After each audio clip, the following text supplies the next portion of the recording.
Sot, unë jam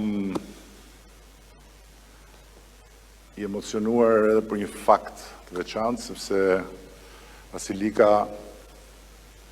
e cila prej 12 vjetësh ka shërbyer me shumë përkushtim në të gjitha proceset e ligjbërjes, dhe që mos gabohem është zysha e gjithë këtyre këtu, më ka bërë me dije se ka vendosur t'ju hap rrugën kalamajve. Kështu që Vasilika me të gjithë konsideratën dhe besoj nuk ishte vend më të mirë se ky, kur ne po flasim për çka kemi bërë dhe në atë çka kemi ne bërë për reformën në drejtësi ti ke një rol kyç. Unë po ta kaloj ty fjalën, e ti lirisht po më thuash çfarë dëshiron. Mund ta heq edhe maskën, sepse unë jam i vaksinuar, mos ki merak. E mbaj për t'i dhënë shembullin tjerëve që mos harrojnë asnjëherë të vënë maskën. Shumë faleminderit kryeministër, e dashur Klodi, Etilda dhe Toni, megjithëse Toni është më i madh në moshë. Ndihem shumë krenare.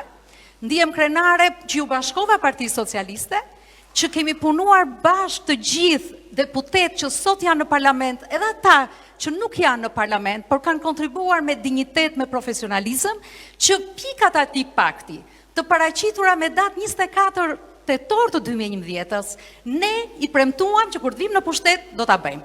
Dhe pikërisht në 2013-ën, kur ju premtuat që do nisim reformën në drejtësi, atëhere do të thosha ka qenë edhe për mua, por dhe për çdo jurist, por jo vetëm, për gjithë ekipin e Partisë Socialiste, ka qenë një ndër, do të thosha, nismat më të mëdha dhe një përvojë e jashtëzakonshme. Unë kam pas privilegjin të jem anëtare në Komisionin ad hoc të reformës në drejtësi. E vetmja grua, por bashkë me mua ishin kolegë të nderuar dhe kemi luftuar bashkë për ta bërë këtë reformë. Por ne nuk kemi qenë të vetëm. Për shembull, Etildën kam pasur mundësi ta njihja në pjesën e sekretariatit, Toni si një veprimtar shoqërisë civile, Klodi ka qenë atëherë në gjykatën e lartë, këshilltare, dhe vetë reforma drejtësi ka qenë një proces shumë gjithëpërfshirës për shkak të problematikave që ajo duhet të adresonte. Dhe sot unë jam shumë krenare që ne mundëm t'ja dalim, sikurse parashikuam që kësaj reforme do t'i vendoseshin shumë shkopinj në rrota. Dhe betejën besoj të gjithë e kuptuam që nuk do të ishte një betejë e lehtë, por ja dolëm. Ja dolëm sepse kjo reformë nuk u krye nga ne deputetët e Partisë Socialiste, por u krye fal vullnetit tonë nga shumë ekspert, profesionist rreth 1400, ekspert, profesor nga gjitha universitetet, punojës të praktikës, gjyqtar, prokuror, noter, avokat, media, shoqëria civile, dhe për këtë do të thosha për mua ka qenë një universitet i dytë.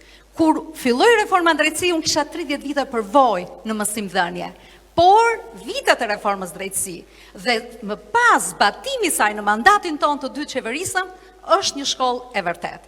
Dhe besoj që janë shumë pak ata që e kanë pasur këtë privilegj për të kuptuar rrugtimin që ka bërë Partia Socialiste për ta iniciuar reformën, megjithëse në opozicë. I kemi dhënë mazhorancës asaj kohe të gjitha shanset për të bërë një pakt kombëtar për drejtësinë, për pronat për administratën, për të luftuar pandërshkueshmërinë e tjerë, dhe ajo nuk u pranua, por të vetëm ne mundëm t'ia dalnim. Në këtë kuadër nuk do doja shumë ta zgjasja, po unë sot ndihem shumë e privilegjuar, ashtu sikur se ja kam thënë edhe në takimin tuaj, dhe nëse do më lejoni të them edhe diçka në këtë kuadër, ndihem e privilegjuar që kam qenë pjesë e kësaj reforme, që Partia Socialiste, strukturat, ju zoti kryeministër, ju kryetari i partisë, më keni besuar, më keni respektuar, kam ardhur në politik, pa qenë pjesë aktive e politikës, kryesova listën e Tiranës në 2009, dhe në të 3 mandatet, në të 3 zgjedhjet kam pasur pozicione shumë të mira në listën e Partisë Socialiste, e para, e dyta, që keni mbështetur dhe promovuar gratë dhe vajzat, pavarësisht se nuk kanë qenë pjesë aktive në politikë, e treta që në skuadrën e Partisë Socialiste në çdo zgjedhje kemi pasur një armat shumë të mirë të ripërtëritjes së Partisë Socialiste dhe besoj nuk i ngelet askujt atri. Unë kam pas privilegjit punoj këto 4 vite në cilësinë e zëvendës kryetares me socialistin më të vjetër. Me kryetarin, me Gramoz Ruçin. Për mua ka qenë një shkollë e dytë. Shkolla parë ka qenë reforma në drejtësi, jeta në politikë, drejtimi, administrimi në Kuvendin e Shqipërisë ka qenë një shkollë e dytë. Unë ju falenderoj dhe unë kam besim që skuadra e Partisë Socialiste do të jetë një skuadër model. Për mandatin e tretë, por jo vetëm. Megjithatë për të vijuar më tej reformat e për të mos u kthyer mbrapa. Nga unë do të keni mbështetjen maksimale jashtë grupit parlamentar, por aktive për të mbrojtur reformën dhe për të luftuar për respektimin e lirive e drejtave të njerëzit.